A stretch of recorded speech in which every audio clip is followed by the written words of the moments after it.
Hey readers, I'm Sylvia McNichol here to talk about my novel Body Swap. When 15-year-old Hallie and 82-year-old Susan meet in a fatal car accident, they get transported to a creepy carnival in the sky where they argue about whose fault the accident was. You're too old to be driving. You shouldn't walk around with a cell phone in front of your face. Eli, the supreme being, gets fed up with their arguing, decides to give them another chance, and sends them back to Earth. Only they're in each other's body. I first got the idea when I visited a high school up north, and the teacher told me about an empathy program designed to teach the kids about aging. So what they did was they put blinder kind of glasses on them so they would see worse. They put earmuffs on so that they would hear worse. And then they put weights on their ankles, on their knees, on their elbows, so that they would have the arthritic feel. But all that equipment wouldn't show them how it feels on the inside when people treat them like an older person. I thought I can do that way better in a book. I can give them that fish out of water feeling too by using the Freaky Friday trope, putting the 15-year-old into the 82-year-old and having the 82-year-old in the 15-year-old body. After all, it's a feeling I get all the time as a writer for young adult people. I'm the 15-year-old on the inside and the older woman on the outside. So now let me show you Hallie in the beginning of the story. Chapter 1, The Accident. That cell phone will kill you, a raspy voice warns. It comes from someone standing in front of me on the bus. Someone who smells like dirty socks and stale coffee.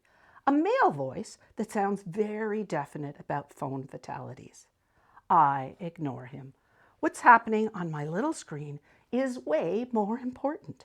Megan is texting me about Cale Caruso, the boy whose name is written in big loops all over the inside cover of my journal, together with mine, of course. Cale loves Hallie.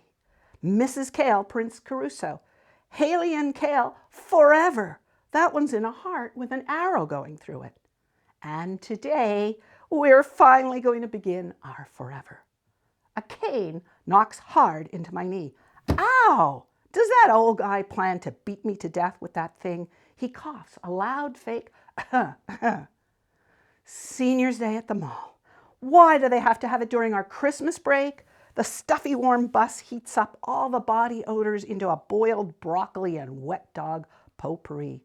Makes me hot and irritable. I ignore him and lean towards my best friend Abby, who is sitting on a window seat facing forward. I continue typing into my phone. Did you ask Cale if he likes me? I press send. The answer to that text could potentially cheer me back up. Cale, pronounced Cale, yet nothing like the vegetable, has coffee-colored eyes and smooth maple skin. A smile that's as wide as a soccer field. He's center forward for our junior team, same position I play on the girls' team. Our babies could be soccer stars. When I finally lift my eyes from the screen, I see the crepey blue-veined hand that grips the hook of the cane that hit me. Above the knuckles, blue loopy letters spell Carpe Diem. My eyes raise higher to his face. Watery gray eyes stare back at me, expecting something. What? With the light from the window, his hair glows a bright silver. Abby gives me a hard stare. Hallie, she punches my shoulder. What? Give him your seat. Keep reading, my friends.